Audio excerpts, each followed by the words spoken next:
Hi everyone and welcome back to Voices of Justice. I'm Janice and today we're talking about the Black Lives Matter movement. We've got a really interesting group of guests. A fellow supporter of the movement, a critic who has concerns, and a police officer who can share his perspective. Thanks for joining us and let's dive in. First off, I'll just say why I care about this. Black Lives Matter is about fighting racial injustice and police brutality. It started in 2013 after the acquittal of Trayvon Martin's killer, and it grew worldwide after George Floyd's death in 2020. Studies show black people in the US are 7 times more likely to be wrongly convicted of murder than white people.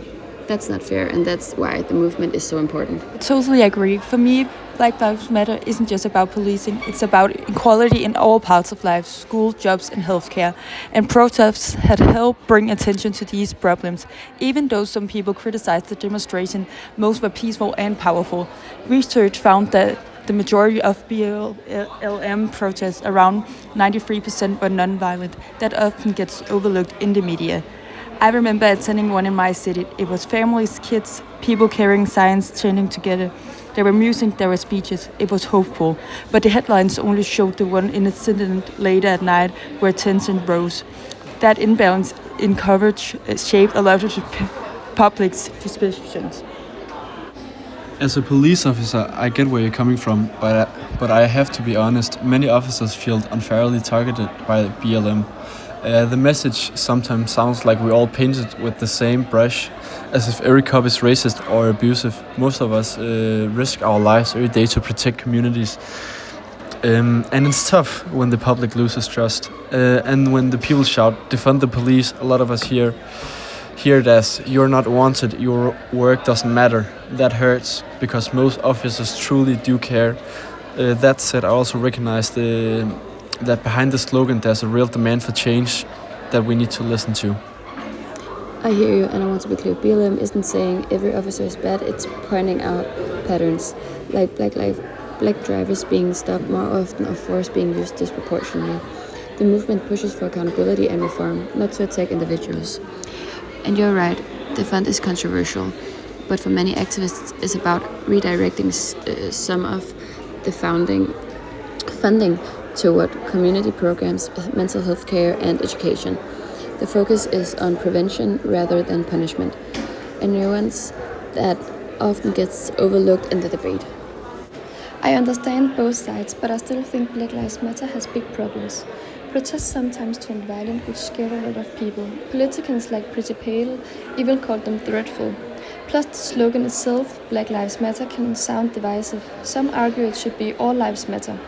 And then there's the money, the controversies around how donations to Black Lives Matter organizations were used. People questioned whether funds were managed properly, and as a result, many who could have been supporters lost trust in the movement. But All Lives Matter misses the point. Of course, all lives matter, but right now, Black lives are the ones being treated as they matter less. That's why the slogan is specific. It's like saying, save the rainforest. We don't mean other forests don't matter, just that this one is in danger. As for the nation, yes, there were issues, but we can't reduce a worldwide movement to the financial mismanagement of a few.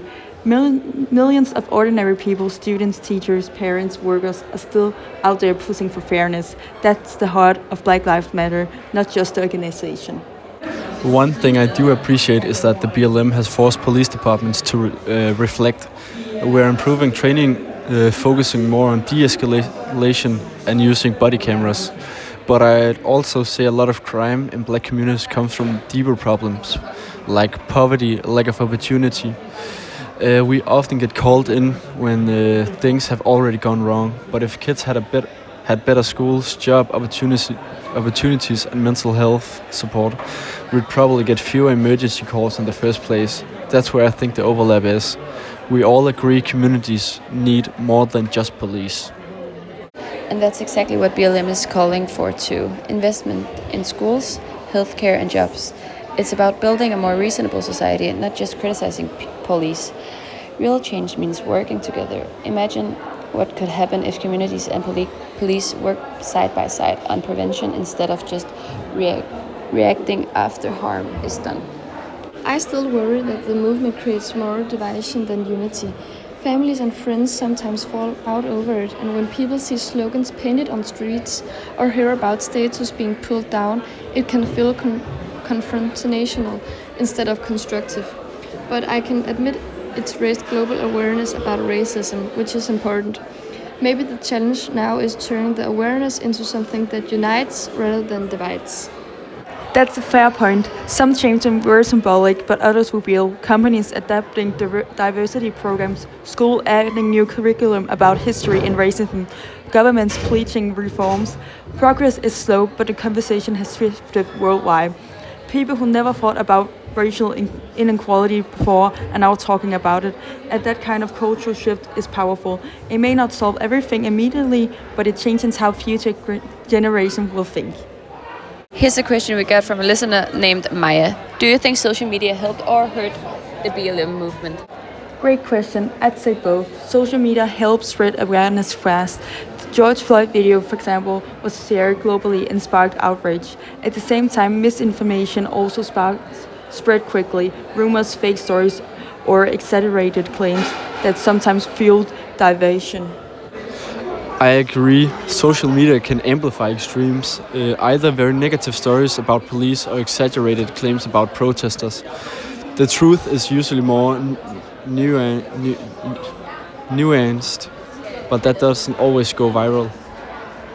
Another listener asks, what does progress actually look like? How will we know if BLM succeed? For me, progress would mean less division, more open dialogue like this one. If Black Lives Matter can evolve into something that truly brings communities together, then it succeeds. I'd say progress means measurable changes, fewer cases of police brutality, less racial inequality in schools, jobs, and health outcomes. Basically, when being black doesn't mean you are at a higher risk just because of your skin color.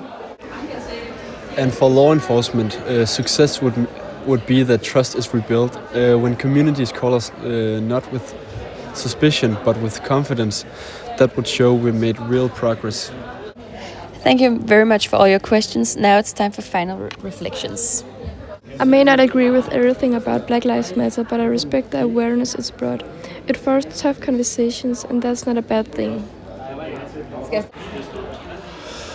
I'll just say, most officers want fairness too. We need to keep listening, keep improving, and keep serving with integrity.